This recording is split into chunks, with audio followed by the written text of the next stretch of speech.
Mu gihe kuri uno wa gatatu hari hatekanije ko umukuru w'igisagara ca Bujumbura agirana inama n'abanyagihugu bo muri zone ya Kanyosha komine ya Muha, bamwe mu badandaza bo muri quartier ya Kajiji babwiye RPA ko batorohewe. Imvo nuko umukuru wa quartier ya Kajiji Minani Ferdinand aherekejwe na bamwe mu mbonerakure hamwe na bamwe mu batowe nk'abahuza bugaje abadandaza bose ku nguvu ngo bitabe iyo nama. Bamwe mu badandaza ngo batewe n'ubwoba ko bazohanwa cyane nk'uko rino soko ryacu ribivuga.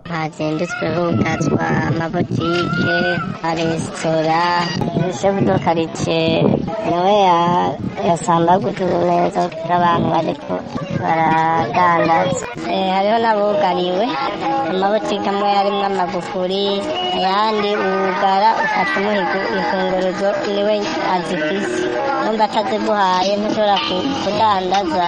Ibishefu do karitsiye bacavuga ko neza nejo batazoba bariko barakora. Zone ya Kanyosha igizwe n'amakartier indwi. Kubwa bamwe mu banyagihugu bo muri quartier ya Kajiji, umukuru w'iyo quartier ngo yakoresheje igikenye kuko mu zindi quartier ibikorwa by'ubucuruzi vyabandanije. Inama bayipfutse bamwe baragenda canke babiri bari kumwe, umwe aragenda undi agasigara aradandaza. Mugabo siko vyabaye, babugaje babitsaje cane. Ariko nko mu kigwati bariko barakora, ahandi hirya mu Musamba bariko barakora. Mu ruganda rwa RPA tukaba tutashoboye kuronka Ferdinand Minani aramutswa quartier ya Kajiji yo muri zone ya Kanyosha kugira ngo twumve ico avuga ku myidogo y'abanyagihugu arongoye.